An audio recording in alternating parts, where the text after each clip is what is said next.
galeria, o tal de Eutico, e acabou morrendo. E Paulo, naquele alvoroço todo, ora e pede a Deus, né, que aquele sujeito volte à vida, e Deus o atende, ele volta à vida. E Paulo, em seguida, passado o frenesi, ele parte o pão e, pasmem, ele continua pregando, pregando, pregando, pregando, pregando. Depois, o outro contexto que tipifica a dinâmica e a vida orgânica de uma comunidade cristã é que ele manda chamar os presbíteros que estão em Éfeso. Então, nós temos aí uma espécie de presbitério. Ele manda chamar os presbíteros, eram 2 dias para ir os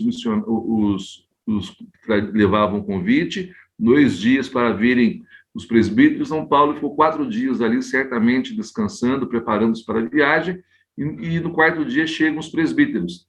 E Paulo está, então, agora transmitindo o seu legado ministerial. Os presbíteros vão continuar, a partir dali, a obra apostólica, não na condição de apóstolos, mas na condição daqueles que sucederão a época apostólica e ficarão à frente da igreja. E Paulo tem um padrão. Se em Tito e Timóteo aparece o padrão dos crentes que são qualificados para o presbiterato, agora Paulo apresenta as qualificações de um presbítero, para um presbítero. E nessa lista toda, esse sermão todo que ele faz aí, a partir do versículo 17, nada mais ele está fazendo que demonstrando a partir da sua vida como devem ser os presbíteros. Ele diz assim, por exemplo, vocês sabem que em lágrimas eu preguei o evangelho, isso para demonstrar a sofreguidão de alma que deve ter um presbítero por sua comunidade. Ele fala que ensinou tudo que era proveitoso, para dizer que nós não temos tempo para ensinar qualquer coisa que de fato não seja proveitoso para as nossas comunidades. E assim ele vai se colocando como uma espécie de padrão. Olha, o padrão a ser seguido para um presbítero não é mais, não é menos do que esse, né? E uma coisa interessante é o centro, o lugar que a palavra ocupa na vida e no ministério do apóstolo Paulo e que deve ocupar na vida e no ministério de um presbítero. Paulo tem em mente, quando fala que eu vos anunciei todo o conselho de Deus, ou todo o plano de Deus, seguramente, numa boa exegese, nós vamos encontrar como pano de fundo o livro de Ezequiel, capítulo 3, a partir do versículo 18, quando Deus diz assim, olha, se eu disser ao perverso que ele vai morrer e você não for e não disser a ele, seguramente ele vai morrer e eu vou cobrar de você o sangue dele. Agora, se você for e disser e ele se converter, ótimo, terá salvo a tua alma e a dele. E Paulo está dizendo isso, estou livre do sangue de vocês, porque eu vos anunciei todo o plano de Deus, todo o conselho de Deus.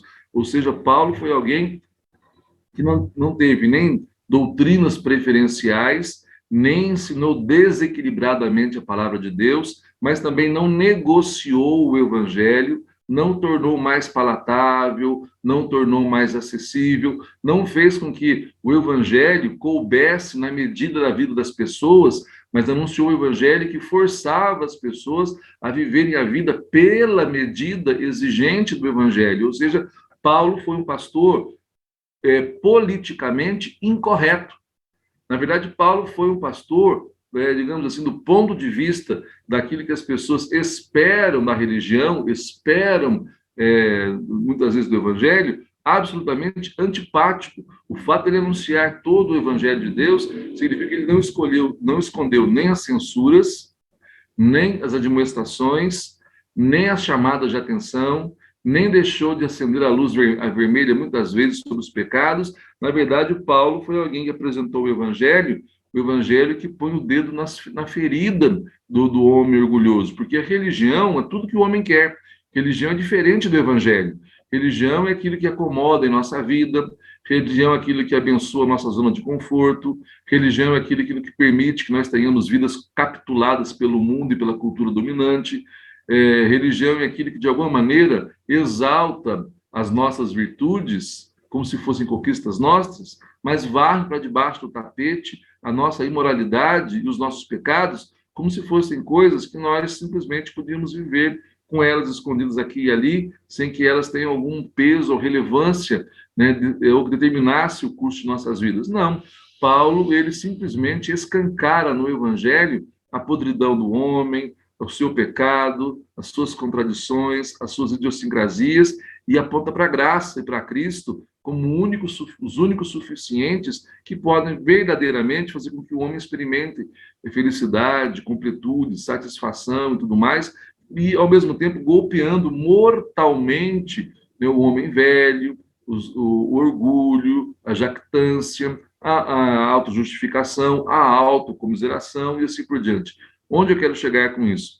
Nós, como pastores, se nós queremos ser bem-sucedidos aos olhos de Deus, porque existe não uma tênue, mas uma abissal diferença em ser bem-sucedido diante dos olhos dos homens e ser bem-sucedido diante dos olhos de Deus. Deus não procura sucesso ou relevância, ele procura frutos e procura fidelidade. Frutos não podem ser associados fácil e acriticamente a sucessos. Nem sempre números traduzem a quantidade de frutos, porque os frutos que Deus quer são frutos saborosos, são frutos proveitosos, são frutos para a eternidade, e não sucessos que, de alguma maneira, possam ser quantificados, mensurados e traduzidos para estatísticas. E bem como sucesso e fidelidade têm diferença, porque no altar do sucesso, você várias vezes será tentado a sacrificar a fidelidade e a integridade por causa do sucesso. Agora, quando se busca a integridade, a fidelidade, você é capaz de escolher caminhos mais difíceis que te colocam menos sob os holofotes e te coloquem mais sobre os joelhos, te levem mais ao quarto secreto do que ao palco, te faça alguém mais com a boca no pó do que alguém que seja maquiado diante dos outros. Então é preciso que nós busquemos essa fidelidade com os frutos, ou os frutos que redundem de uma fidelidade às Escrituras, a todo o conselho, a todo o plano de Deus, para que haja, de fato, de verdade, esse poder transformador na vida dos homens. Então, Paulo diz agora, nesse presbitério, nessa reunião com os presbíteros, que o caminho que Deus deseja honrar e vai abençoar é aquele quando nós simplesmente escancaramos a palavra de Deus diante dos homens em amor, mas sem nenhum tipo de capitulação, negociação. Nós não estamos aqui para tornar a vida de ninguém mais fácil. Nosso negócio é tornar a vida das pessoas mais santas, não torná-las mais fácil. A pregação do Evangelho não é para fazer com que as pessoas sejam mais felizes, mas para que elas descubram a bem-aventurança e vivam na bem-aventurança, não para que elas passem a ter um sentido maior da sua existência através dos seus projetos, mas para que vivam na perspectiva da vontade de Deus. Então, que o Senhor nos ajude, irmãos, como pastores, como presbíteros, a jamais ter em nossas mãos o sangue daqueles para os quais fomos enviados, e sim, anunciando todo o projeto, todo o conselho de Deus, ainda que isso faça de nós pessoas não tão benquistas, não tão elogiáveis, não tão desejáveis, como foi o próprio apóstolo Paulo, como foi o próprio Senhor Jesus. No final das contas, foi um rei rejeitado. Que o Senhor nos ajude, irmãos, a não termos a síndrome do sucesso ou o desejo desenfreado de sermos reconhecidos, ou que nós não venhamos a justificar socialmente quem nós somos, simplesmente para vivermos depois afogados no caldo dessa cultura que está aí, de reconhecimento, de desejo de ser bem visto, e assim por diante. Que o Senhor nos ajude, irmãos, a sermos, entre outras coisas, profetas. Não é vocês mesmos que gostam de dizer que estudam numa casa de profetas? Pois é, nenhum profeta, né, foi benquisto em Jerusalém. Então, não queiram jogar para a torcida, né? Queiram jogar para os anjos como testemunhas e para Cristo como o melhor e o mais iminente dos nossos assistentes. Deus nos ajude, irmãos, em todo o nosso ministério, para a glória e para a honra dele. Amém. Vamos lá, Rogério Chaves, ore por nós, pedindo a bênção de Deus para a apresentação dos irmãos essa manhã. Oremos. Senhor Deus amado, Pai santo, Pai bondoso, Pai querido, obrigado, Senhor, em nome de Jesus, por esta manhã. Obrigado, Deus, por esta palavra preciosa, Deus, pela vida do professor, E, Pai, que nós possamos, em nome de Jesus, nos lembrar, ó Deus, que o sucesso deve ser sempre aos olhos do Senhor, ó Deus. Que o Senhor, Pai, limpe dos nossos corações todo e qualquer desejo, ó Deus, toda vaidade de ser bem visto pelos homens, ó Deus.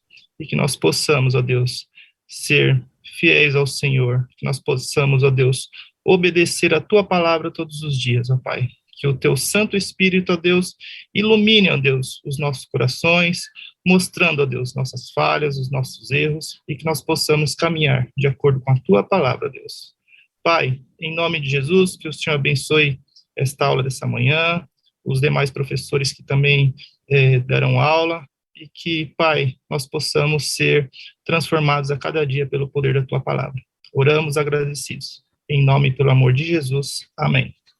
Amém. Quem são as vítimas ou os algozes dessa manhã? Vítima 1 se pronunciando aqui, professor. Então, bora lá.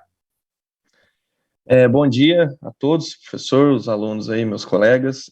Hoje nós vamos tratar um pouco a respeito do batismo, né, no Espírito Santo. É um tema que causa muita polêmica, né, entre as igrejas, por ser muitas vezes um divisor de águas, né. Muitas igrejas, elas se diferenciam não somente por algumas outras doutrinas maiores, né, mas pelo batismo do Espírito Santo como o ponto principal da sua diferença, a forma que elas entendem isso, né? Então, nós vamos tentar, de uma forma curta, né, de uma forma bem rápida, dar uma explicada a respeito disso e tentar levar o conhecimento para os irmãos em relação a esse ponto que nós vamos discutir hoje.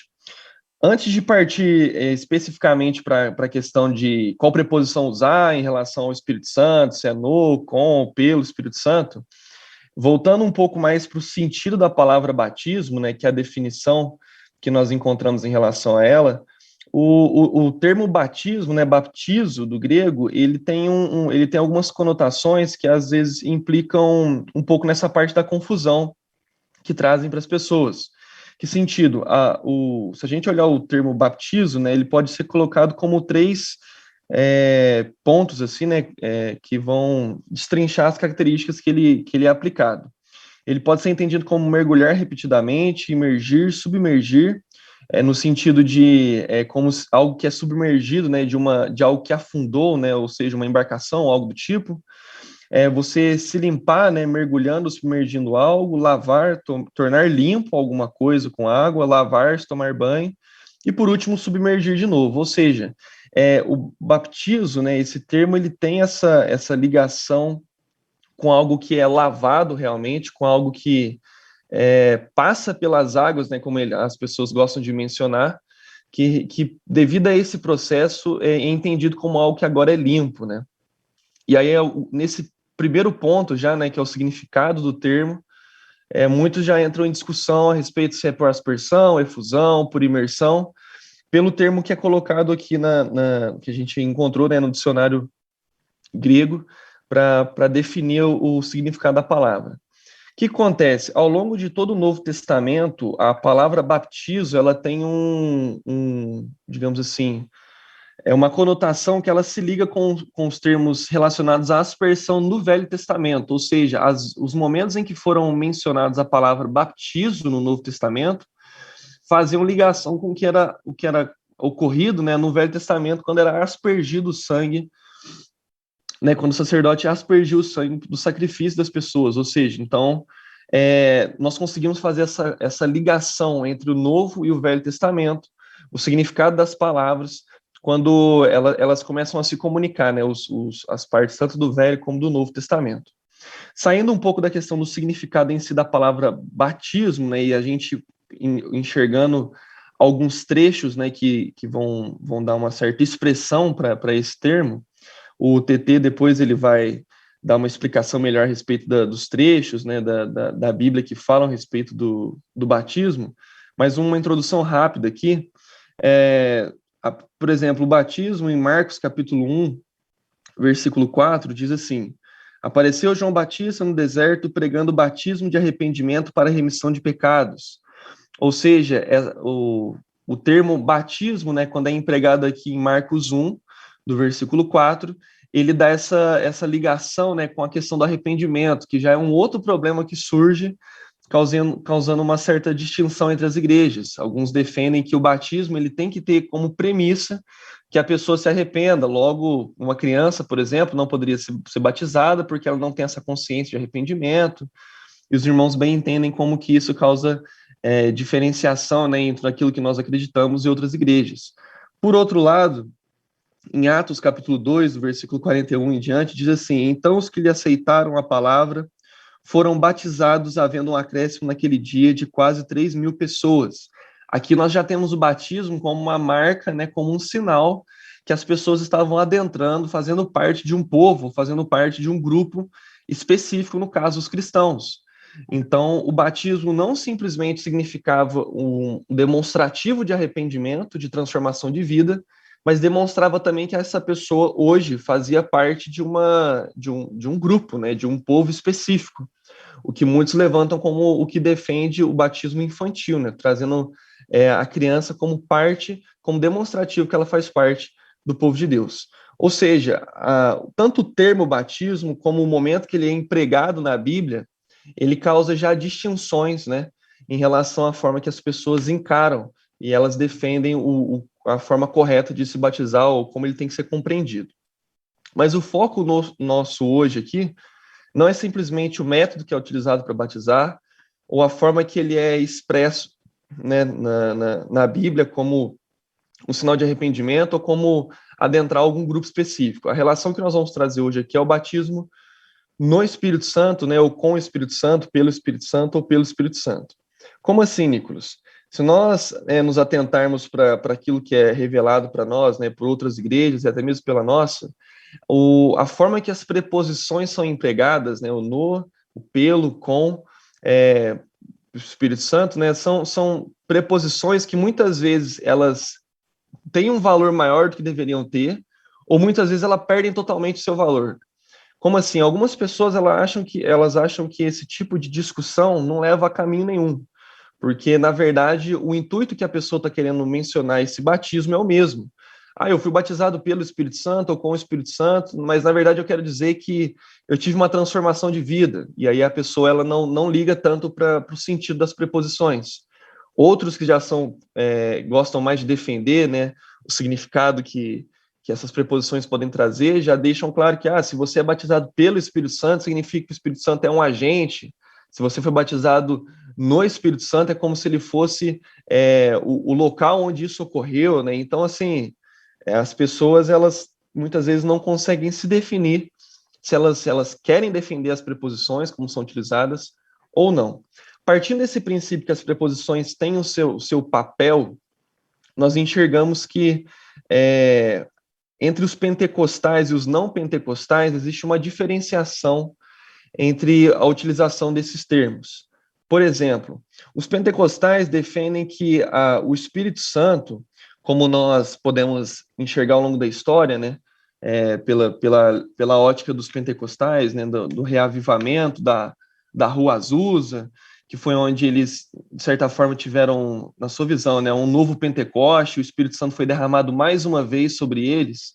Eles entendem que o batismo no Espírito Santo ele é um batismo que representa que você finalmente teve uma marca que o Espírito Santo está atuando sobre você, ou seja, o batismo ele seria acompanhado de alguns dons, né, como é o dom de línguas ou algo relacionado a isso, que fazem um demonstrativo que você realmente teve um contato com o Espírito Santo.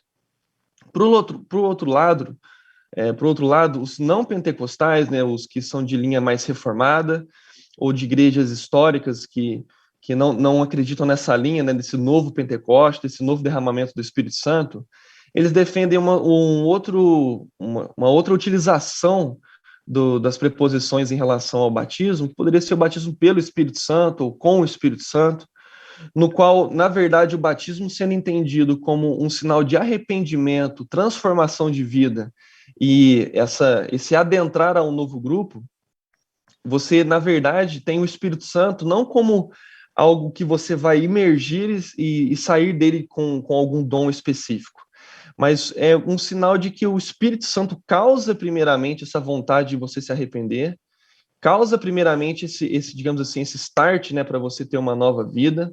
Esse batismo do Espírito Santo é compreendido também como algo que é conduzido pelo Espírito Santo. Então, esse processo que muitas vezes não é espiritualizado pelos não reformados, né, ele tem esse ponto que, quando você é batizado pelo Espírito Santo, né, você tem que entender que agora esse processo que você está tendo de transformação é conduzido pelo Espírito Santo.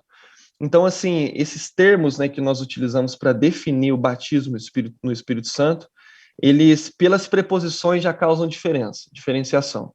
Mas o que eu queria deixar claro para os irmãos aqui de início, né, que eu acho que é o que causa mais polêmica entre as pessoas, é essa distinção que existe entre os pentecostais e os não pentecostais.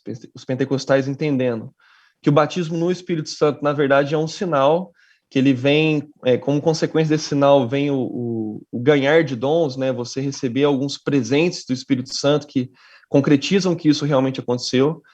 Enquanto para as pessoas que não são pentecostais, elas defendem que o batismo pelo Espírito Santo, ou com o Espírito Santo, é um demonstrativo de arrependimento, um demonstrativo de mudança de vida, e um demonstrativo que hoje você está adentrando a um grupo específico, ao grupo dos cristãos. Então, partindo dessa definição, né, eu deixo para os meus colegas aí explicarem com os textos bíblicos um pouco mais a respeito desses trechos.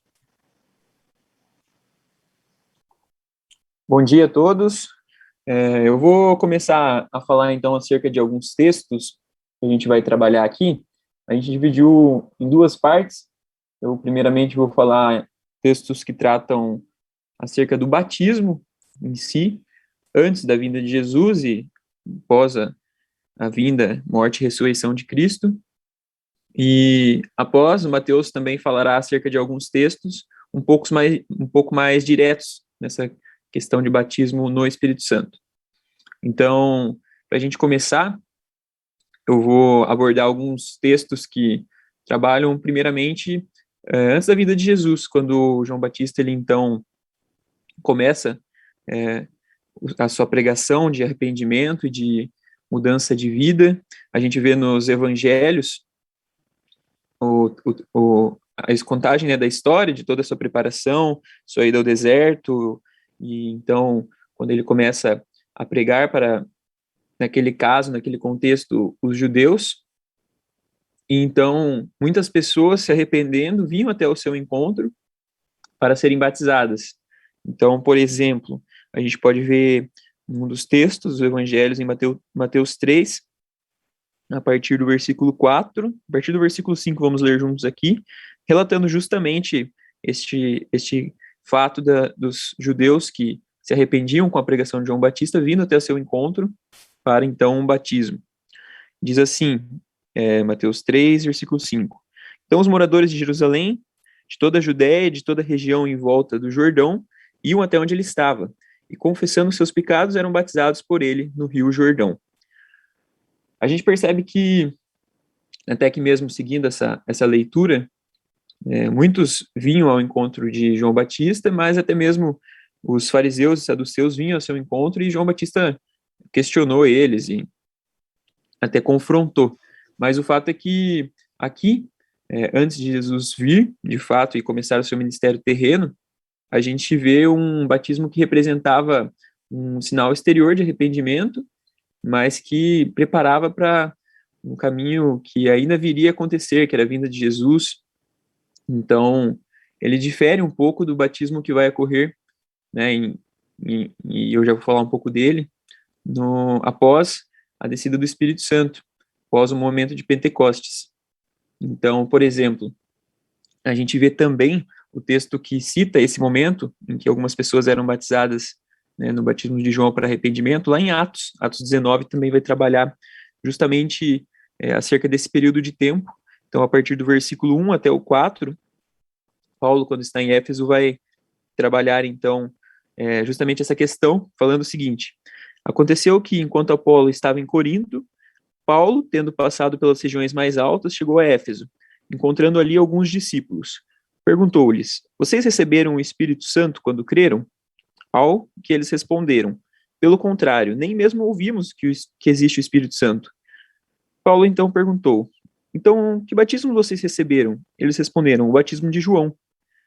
Paulo explicou: João realizou o batismo de arrependimento, dizendo ao povo que cresce naquele que viria depois dele, a saber, em Jesus. Então, o primeiro contato que a gente tem aqui no Novo Testamento é justamente o batismo de João para arrependimento. Mas a gente vai perceber que, por mais que a forma do batismo fosse preservada, e aqui não é, como o Nicolas já citou, nosso ponto principal aí de debate, cerca de a maneira, se era por imersão completa, ou se era a pessoa entrava na água e era aspergida água sobre ela, enfim, a nossa questão do debate é justamente o batismo no Espírito Santo. A gente entende que a forma era preservada, mas a ocasião, então, do batismo nas águas que ocorria após o Pentecostes, ou o texto de Mateus 28, em que Jesus dá a grande comissão ao seu povo, a gente percebe que a ocasião ela muda e o significado ele é aprimorado. Então, se num primeiro momento os textos que a gente acabou de ler tratam um batismo de arrependimento, que era para os judeus sendo preparados para o ministério de Jesus que viria a acontecer, agora então a gente percebe que o batismo nas águas ele é algo para todos os crentes. Os gentios passariam a ser inclusos e de fato representa um sinal de pós-conversão, um sinal de fato de que aquela pessoa ela entendeu todo o ministério de Jesus ali desde a igreja primitiva até os nossos tempos de hoje, né? E então entendeu o ministério de Jesus e decidiu entregar a sua vida para Cristo. Então a gente percebe que o significado ele vai ser aprimorado, porque ele demonstra de fato que aquela pessoa ela entendeu o que Cristo fez e entendeu que a partir de agora ela morre para ela mesma e ela passa então a ter uma nova vida em Cristo. E o texto de Colossenses 2, a partir do 11, vai dizer justamente isso. Nele também fostes circuncidados, não por intermédio de mãos, mas no despojamento do corpo da carne, que é a circuncisão de Cristo, tendo sido sepultados juntamente com ele no batismo, no qual igualmente fostes ressuscitados mediante a fé no poder de Deus, que o ressuscitou dentre os mortos. Mas além de ter o seu significado aprimorado no sentido de morte e ressurreição, o batismo nas águas, ele também simboliza e nos direciona para entendermos a lavagem dos pecados que foi feito por Cristo na cruz. Então, tanto o texto de Atos 2:38, que diz assim: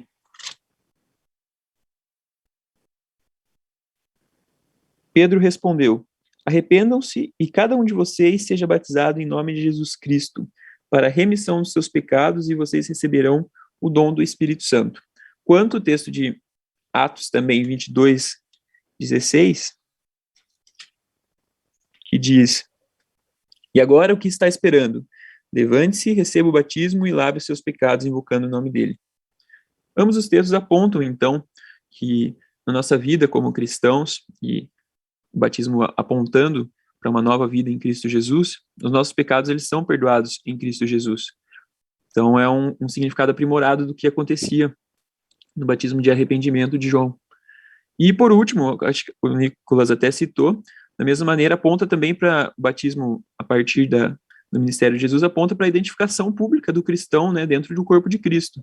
Gálatas 3:26-27 vai falar acerca disso, dizendo assim: Pois todos vocês são filhos de Deus mediante a fé em Cristo Jesus, porque todos vocês que foram batizados em nome de Cristo se revestiram. Então, assim sendo, esses textos eles vão servir, né, como uma base para a gente, né, trazer à luz aí um pouco, relembrar a importância do batismo, o significado do batismo antes do ministério de Jesus, da vinda de Jesus, e também o seu significado após, então, a grande comissão e a descida do Espírito Santo para a vida dos crentes, para a vida dos cristãos. E tendo essa base, tendo esse entendimento acerca do batismo, a gente vai começar a falar agora, e o Mateus que vai trazer isso aí para a gente, acerca de textos um pouco mais diretos em relação ao batismo no Espírito Santo, ou com o Espírito Santo, como o Nicolas já abordou em questão das preposições. Então, eu não sei, eu acredito que vai acabar o nosso tempo, não sei se o Mateus quer começar, ou se é melhor a gente derrubar e voltar. Eu acho que é mais fácil derrubar. Se tiver como aí, Tchê. Te derruba já. Dou continuidade aí. Vamos derrubar.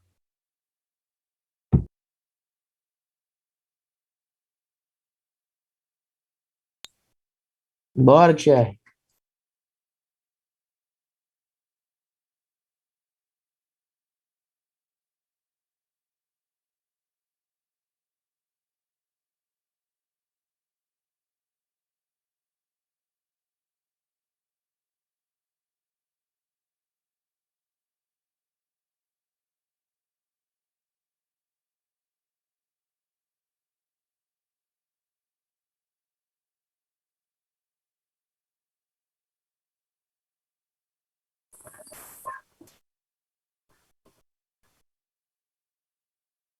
Boa, Thierry.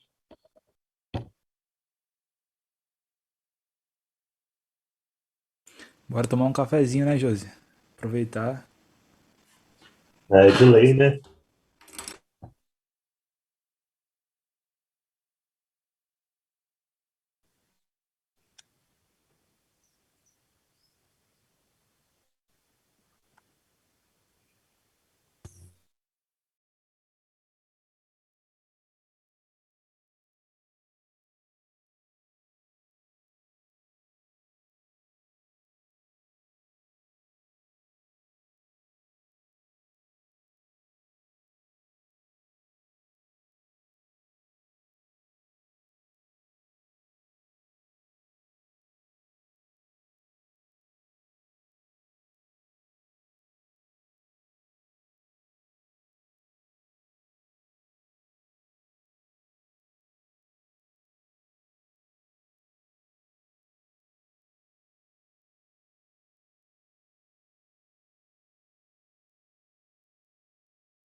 Ciclos, né, curtos, então eu vou ler todos e aí eu vou pontuar algumas coisas de alguns, tá?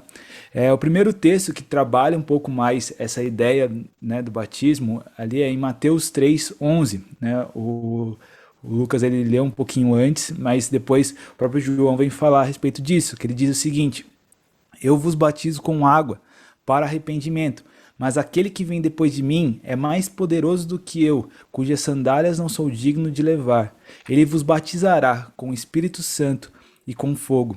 Assim também Marcos 1:8 vai falar o seguinte: eu vos tenho batizado com água, ele, porém, vos batizará com o Espírito Santo.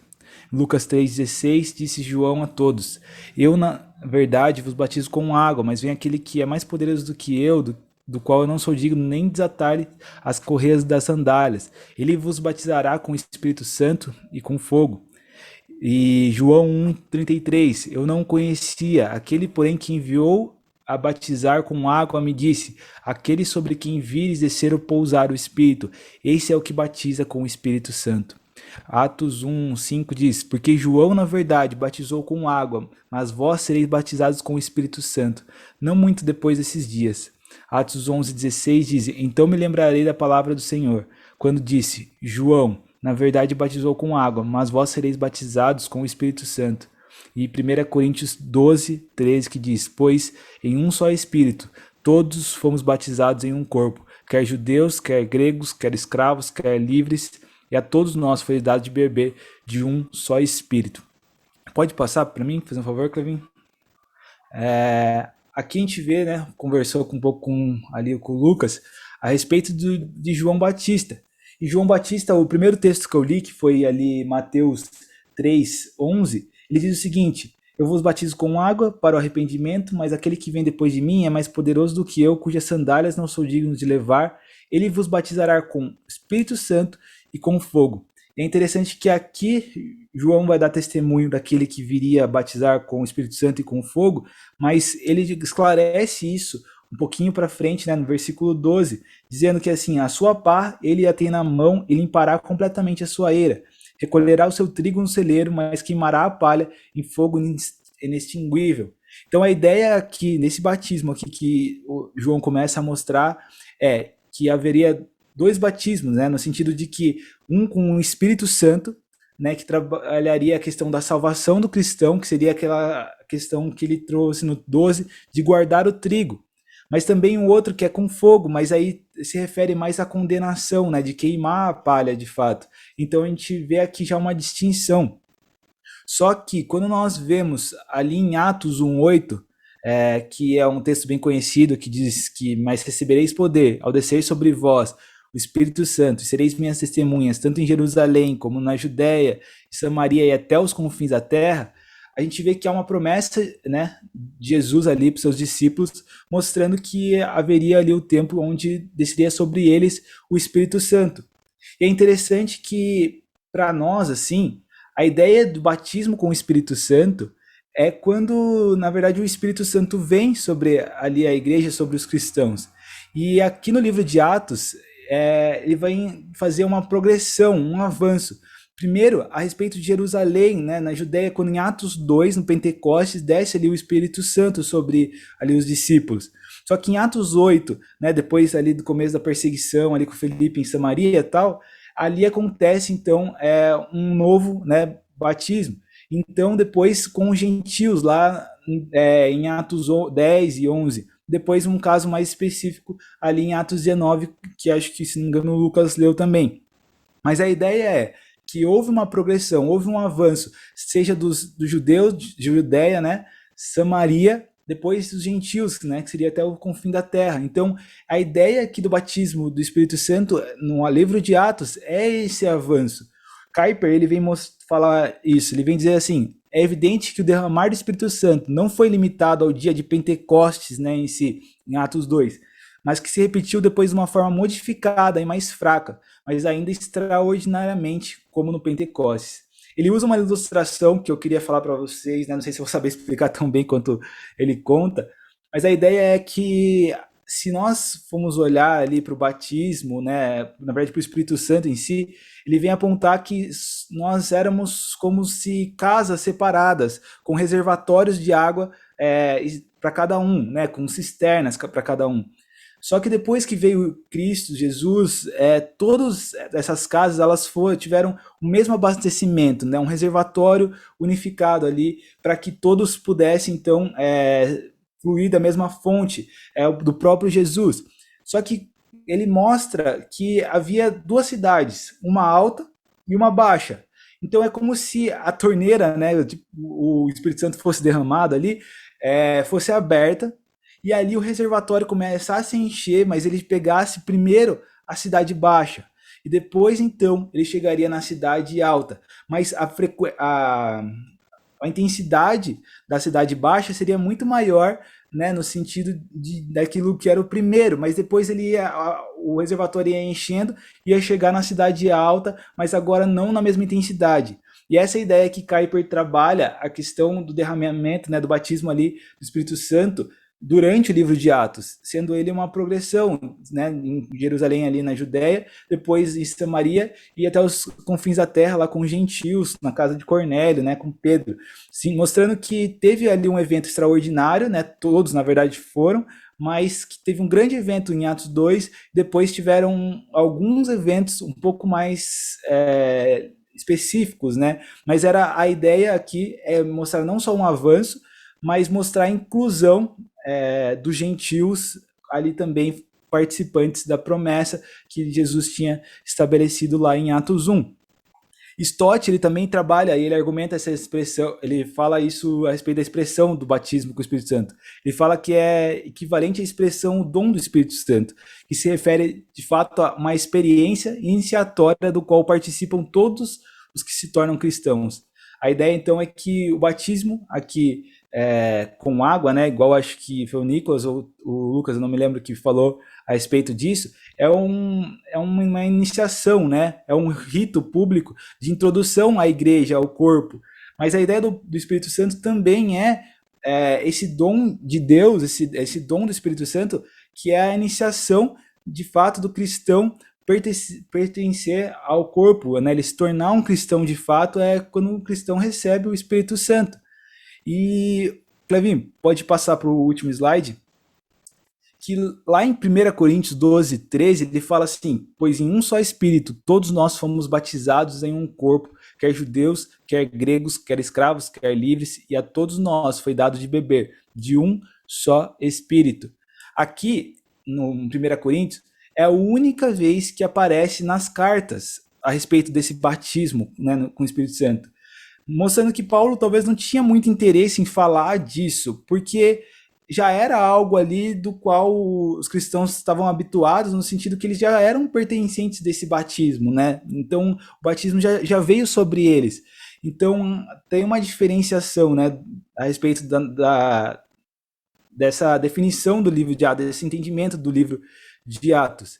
Então, quando a gente vê esse batismo no Espírito Santo, é mais como uma participação do corpo de Cristo. Ele lida com o corpo de Cristo em si, não simplesmente como uma segunda bênção ou como algo que precisa ser algo entendido de forma equivocada, né, pelos pentecostais, o carismático, do qual o Clevinho vai falar um pouco melhor a respeito disso.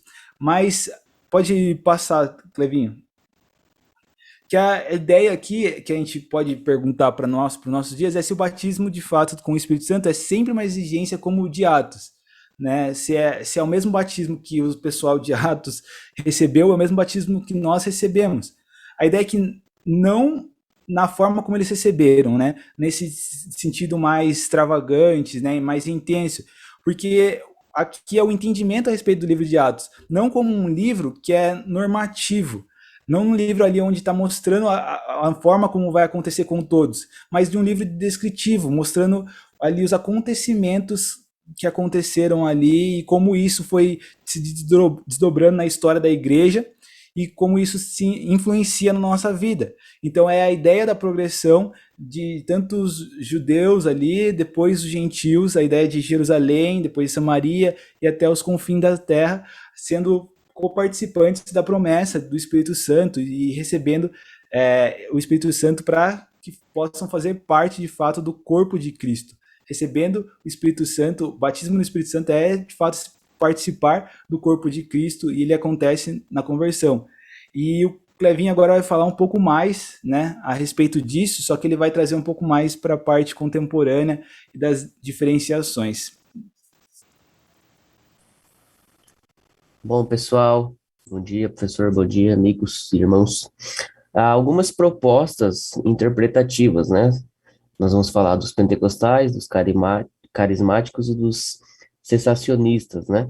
Alguns textos com dificuldade de interpretação, tanto na teologia pentecostal, a favor ou se contrapondo, e também da teologia reformada, né? Alguns textos que têm dificuldade aí uma certa dificuldade de interpretação ou até mesmo de aplicação. Exemplo, Atos, capítulo 2, versículo 41, diz que, então os que lhe aceitaram a palavra foram batizados, havendo um acréscimo naquele dia de quase 3.000 pessoas, né? Os pentecostais afirmam que é o batismo no Espírito Santo, nesse caso, né? Pois seria impossível batizar, ou seria muito difícil batizar 3.000 pessoas nas águas. Não há indicação textual que os 3.000 falaram em línguas também, né? Mas que testemunharam as línguas dos apóstolos, e estes 3.000, sendo crentes, teriam que se batizar, né? Ordem de Jesus. Os discípulos estavam acostumados a batizar muitas pessoas nas águas, né? Conforme fala lá em João, capítulo 4, 2. Então, tem essas diferenças. Em Atos, capítulo 8, versículo 3, diz: o próprio Simão abraçou a fé, e tendo sido batizado, acompanhava Filipe de perto, observando extasiado os sinais e os milagres praticados, né? Então, indica provável batismo nas águas, pois Simão tentava depois adquirir com dinheiro até o Espírito Santo. Em Atos, capítulo 9, versículo 17, diz, quando Ananias, né, quando Paulo foi para a casa de Ananias, então Ananias foi, e entrando na casa, impôs sobre ele as mãos, dizendo: Saulo, irmão, o Senhor me enviou a saber o próprio Jesus que te apareceu no caminho por onde vinhas, para que recuperes a vista e fiques cheio do Espírito Santo. Imediatamente lhe caíram dos olhos como que umas escamas e tornou a ver, a seguir levantou-se e foi batizado, né? Então não é possível determinar qual foi o batismo de Paulo. Sabe-se, entretanto, que o batismo em água seria mandatório, mas mesmo que tenha sido o batismo no Espírito Santo, não há evidência de línguas aqui, né? Então, mais uma indicação, uma dificuldade aí dessas interpretações. Mais um texto em Atos capítulo 10, versículo 47, diz: porventura pode alguém recusar a água para que não sejam batizados estes que, assim como nós, receberam o Espírito Santo? Então, Pedro entende que o fenômeno tinha sido igual ao de Atos 2, né, o batismo no Espírito Santo, mas indica que, pelo fato de ser crentes, devem ser batizados na água também. Atos, capítulo 18, versículo 8, diz: mas Crispo, o principal da sinagoga, creu no Senhor, como toda sua casa, também muitos dos coríntios, ouvindo, criam e eram batizados. Não é possível determinar também como foi. E tem mais alguns textos com dificuldade de interpretação, né?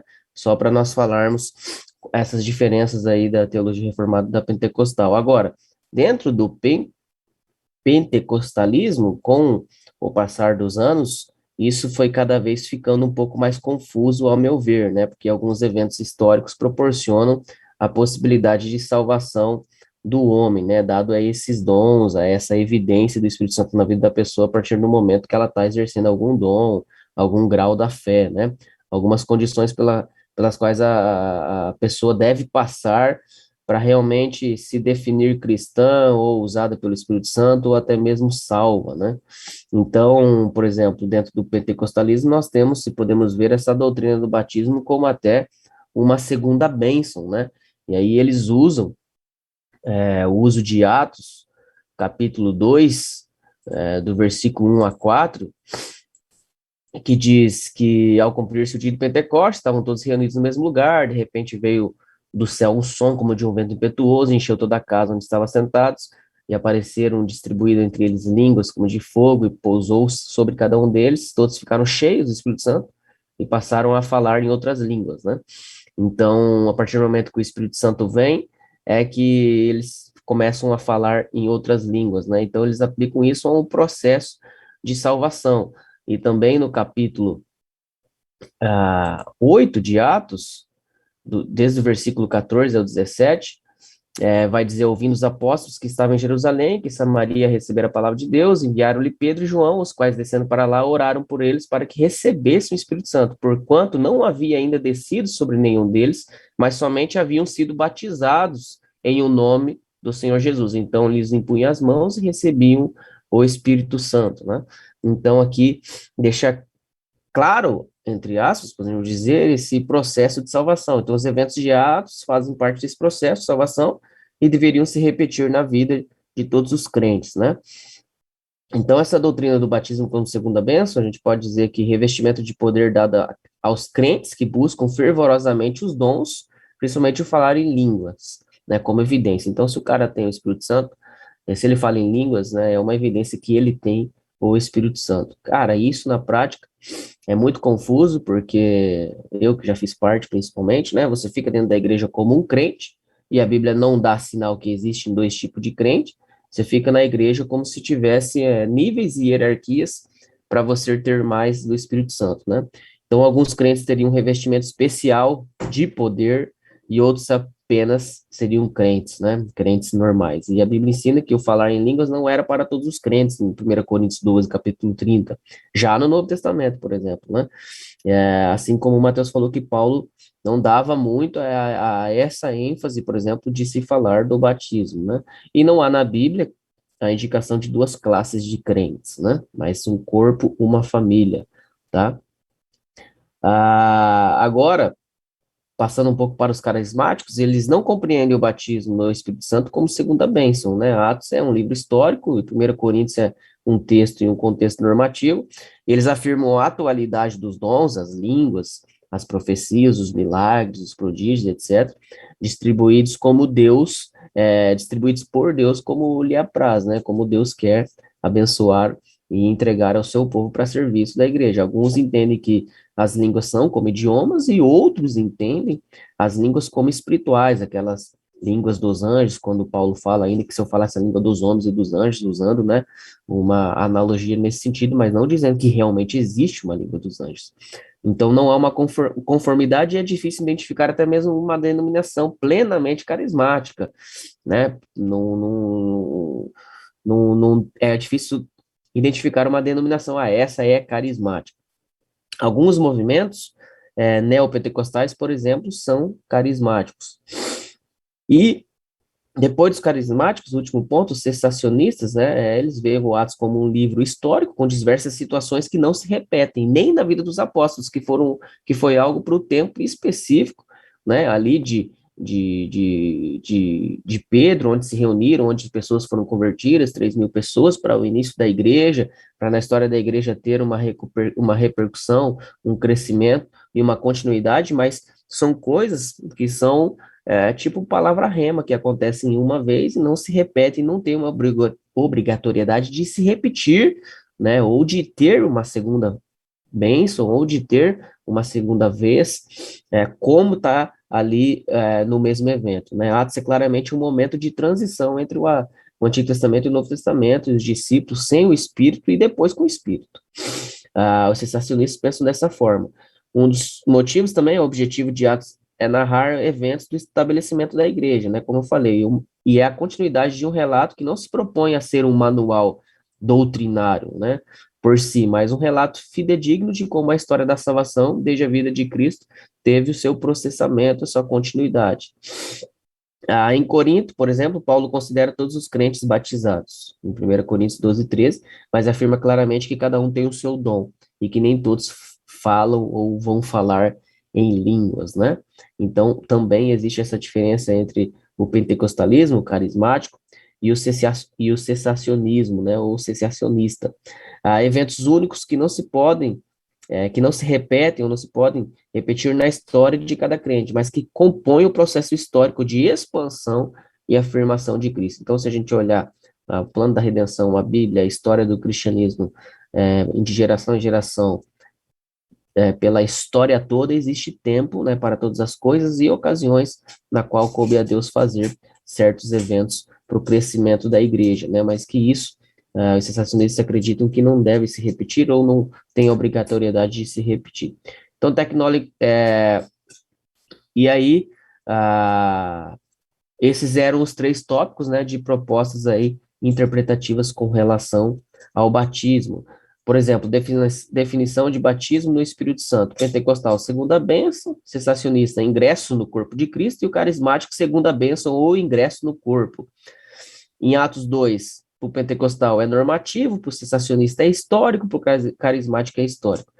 1 Coríntios 14 não se aplica para o pentecostal, para o cessacionista são princípios de ordem e para o carismático normativo, né?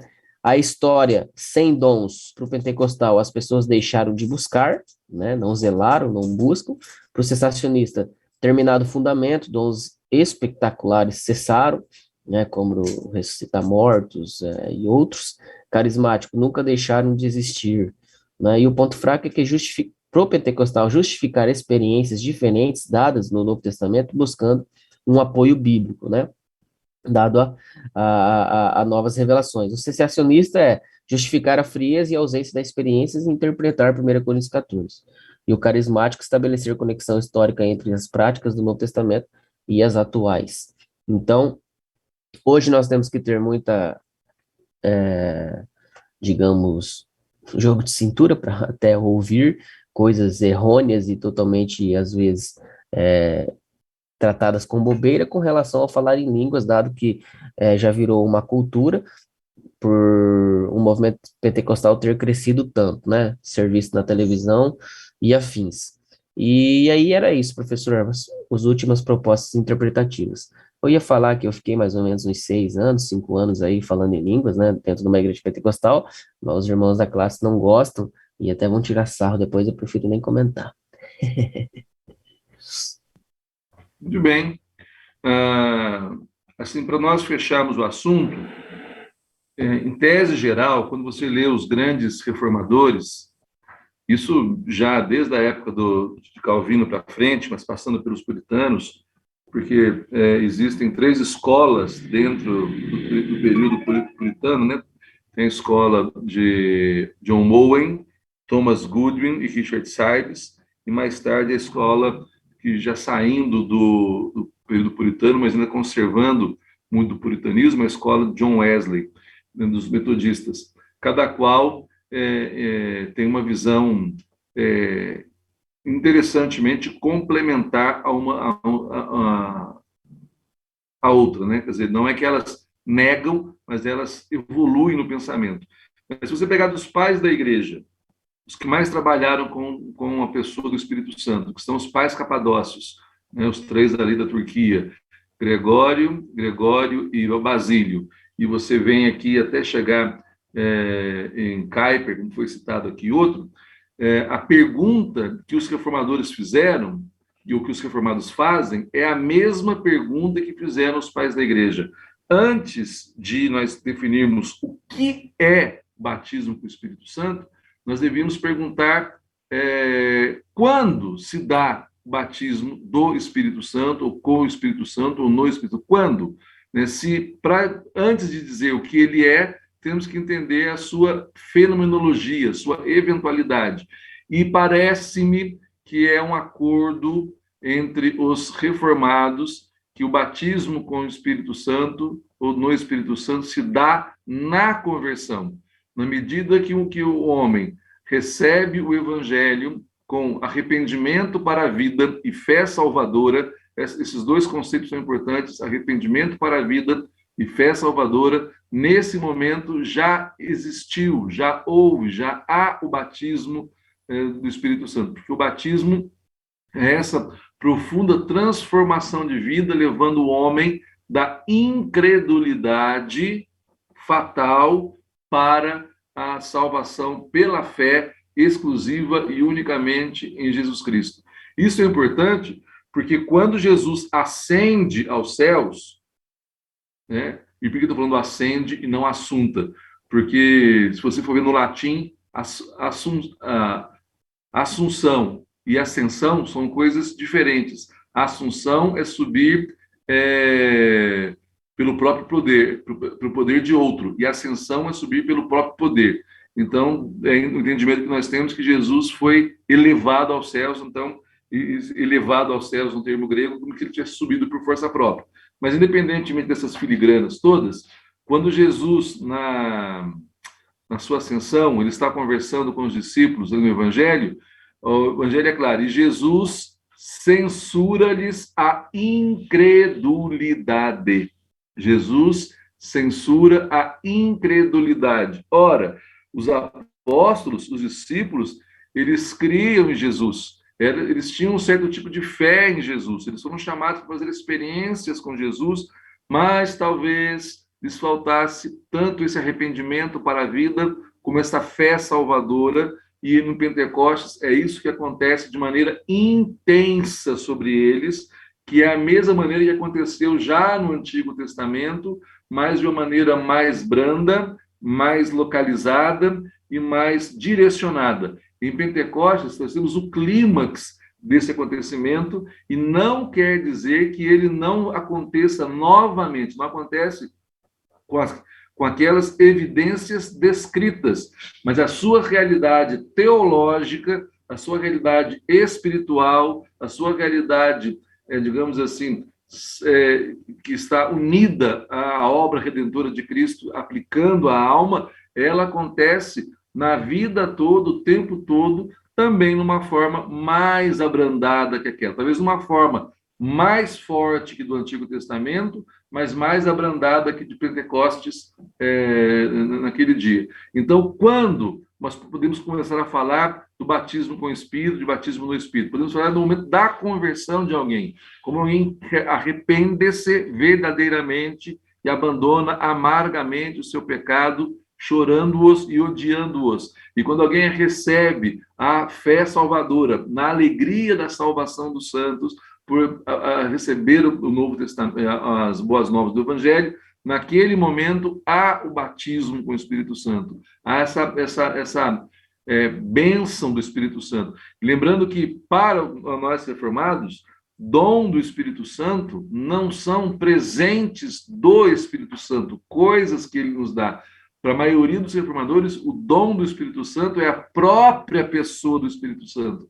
é aquilo que vai chamar de inabitação divina. É o Espírito Santo dando-se, vindo sobre nós, dentro de nós, para estar em nós, para agora controlar os efeitos noéticos da mente que o pecado produziu, para santificar progressivamente o crente, enquanto ele cresce na graça e no conhecimento, e na prática de boas obras. Enfim, esse quando é muito importante. Agora, o que, né, para os reformados, eu esposo muito algumas ideias que são bastante, digamos assim, fora da caixinha. Uma delas é de Martin Lloyd Jones. Lloyd Jones dizia assim: eu não quero uma segunda bênção do Espírito Santo. Eu quero uma terceira, uma quarta, uma quinta, uma sexta, uma sétima, uma oitava, uma nona, uma décima, e quanto mais bênçãos o Espírito Santo me der, mais eu vou desejar, porque mais eu vou precisar. Então, nós não devemos ter medo disso. Eu também não quero só uma bênção do Espírito Santo, só aquela fundamental da minha conversão. E não quero uma outra bênção qualquer que seja, que possa ver. Eu quero 2, 3, 4, 5, e quanto mais aprover a esse Deus abençoar-me com o Espírito, mais eu vou desejar pela vida fora, porque mais eu vou precisar vida fora, até que chegue meu encontro pessoal com Ele naquele último grande dia. E depois, uma visão que começa a aparecer até na pena de teólogos como Augusto Nicodemus Lopes, que diz o seguinte: olha, negar que haja dons de línguas não é fácil, porque as Escrituras dizem que eles existem.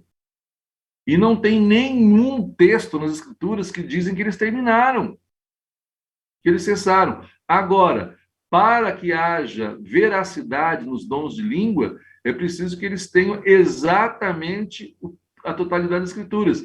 Para que alguém fale em língua, é preciso que alguém interprete. Porque onde não há interpretação, esse dom de línguas ele é absolutamente desnecessário à igreja. E o Espírito Santo não concede nada desnecessário à igreja. Talvez servirá para a edificação do santo, mas será uma confusão para a igreja e para a comunidade. E essa visão do Augustus é não só tanto equilibrada, como necessária, para que a gente não se faça de juiz da palavra de Deus, né? Não só de intérprete da mesma, mas dizer o que ela pode dizer e o que nela é válido para os dias de hoje, sem que existe clara comprovação interna nos textos canônicos de que aquilo é conforme eu expresso. Então, eu estou tranquilo para aceitar que é possível, só que eu nunca vi. Porque eu nunca vi, numa mesma comunidade, alguém falar em línguas e o outro interpretar exatamente aquilo que estava sendo dito. Eu, pelo menos, nunca vi. Não sei se o Cleverson, nos seus 6 anos de... Não vi não, pastor. Então, só viu alguém... É só 50 pessoas falando mesmo.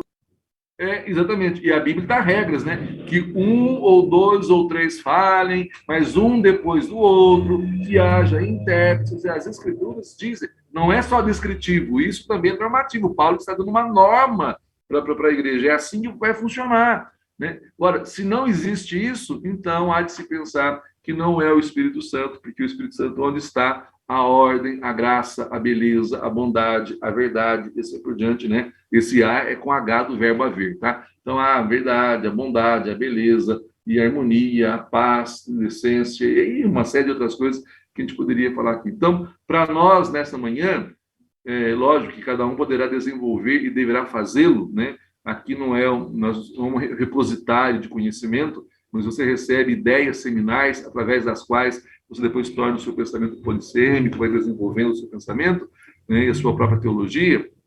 Teólogos e aqueles que desenvolvem teologia, não só aqueles que sabem teologia, né? A partir daqui você pode desenvolver o seu pensamento. Eu me dou por satisfeito, né, de estar na mesma fileira que os pais da igreja e que os reformadores, de entender que fundamentalmente essa ação batismal do Espírito Santo, né, tem a ver com esse processo de produzir o arrependimento que leva à vida e dar a fé que leva à salvação, fazendo com que o homem seja uma nova criatura e agora habilitado e predisposto a todas as graças e bênçãos celestes. Vamos, Mateus. Breno, é uma dúvida de uma coisa que o senhor falou, não está necessariamente relacionado com tudo isso que a gente está falando, que é sobre a diferença do batismo, né, do Espírito Santo, se é que a gente pode falar disso, no Antigo e no Novo Testamento. E quando a gente vê a vida dos discípulos, eles, de fato, criam, né, em Cristo, mas aí depois eles recebem o Espírito Santo lá no Pentecostes, né? Como que a gente entende essa questão da conversão e da santificação no Antigo Testamento, já que a gente vê essa diferença, né, para o Novo Testamento com relação à pessoa do Espírito Santo? Na verdade, não há diferença nenhuma. A diferença que eu quis dizer é aquela diferença de habilitação, de atuação, de vida, de produção de obras do Espírito Santo no Antigo Testamento, que é a mesma de Pentecostes, mas de uma maneira bem mais abrandada, bem mais localizada, bem mais dirigida. E isso aconteceu também com os apóstolos, né? Os apóstolos do Senhor Jesus, enquanto fizeram milagres, enquanto pregaram o evangelho, eles tinham ali toda a assistência do Espírito Santo em suas vidas, né? Já havia toda a preparação do Espírito Santo nos seus corações para esta fé salvadora, para esse arrependimento.